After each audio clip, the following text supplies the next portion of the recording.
So how much more might the university landscape change? Well, with me now is Lynn Pasquerella, the president of the Association of American Colleges and Universities. Thank you so much for joining me. It's my pleasure. So of all the challenges facing universities during and eventually post-pandemic, which do you think are the most significant?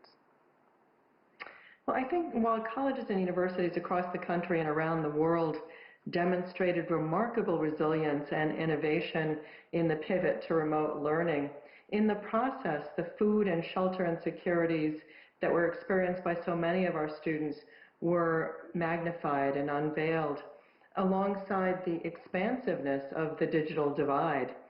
So colleges and universities serving students who rely on libraries for access to computers, who are in areas with no high-speed internet, or students who don't have access to computers or data plans, were forced to take classes in their cars, in digital parking lots. And so it's the economic segregation in higher education that's a primary concern.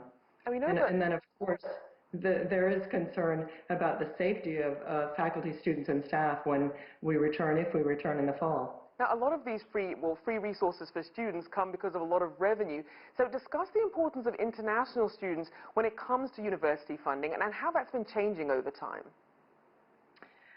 International students are critically important to universities, not only because of the diversity of perspectives that they bring, but the more than 1 million international students studying in the U.S.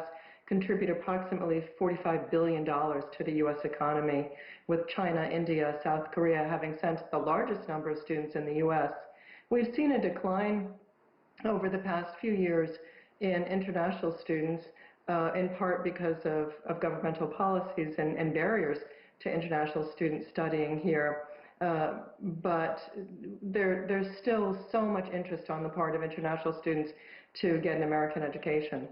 And we know that universities in the US, Britain and Australia are very reliant on international students for income. But then you see those in continental Europe, such as in Germany, Austria, and some of the Nordic countries, they don't, as they are publicly funded. Talk about the options out there for the former to really diversify their income sources, but without sacrificing the quality of education. There are opportunities to diversify funding sources by partnering with business and industry to fund entrepreneurship or to fast-track programs for graduates.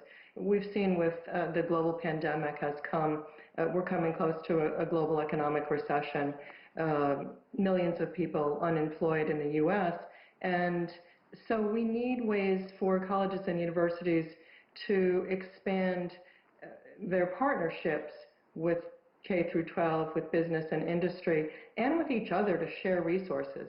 And what about universities in Asia, especially China? How are they faring in terms of things like funding and teaching, given the pandemic closures?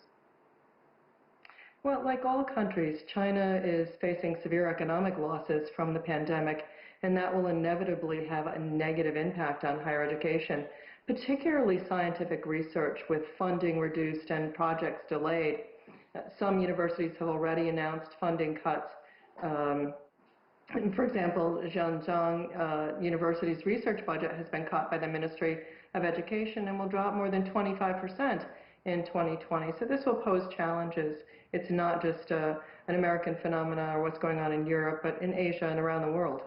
And we talked about earlier the divide between students in terms of the sort of access that they're getting to things.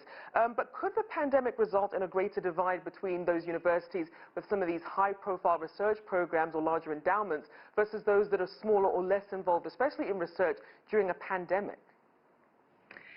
Absolutely. Those institutions that are well-resourced will be able to continue robust research programs, but we need to take into account those who are reliant on public funding and who don't have large alumni bases that would contribute to the bottom line. And so in addition to the fact that we are increasing barriers for international collaboration around research at a time when it's more critical than ever that we partner to address the world's most pressing problems.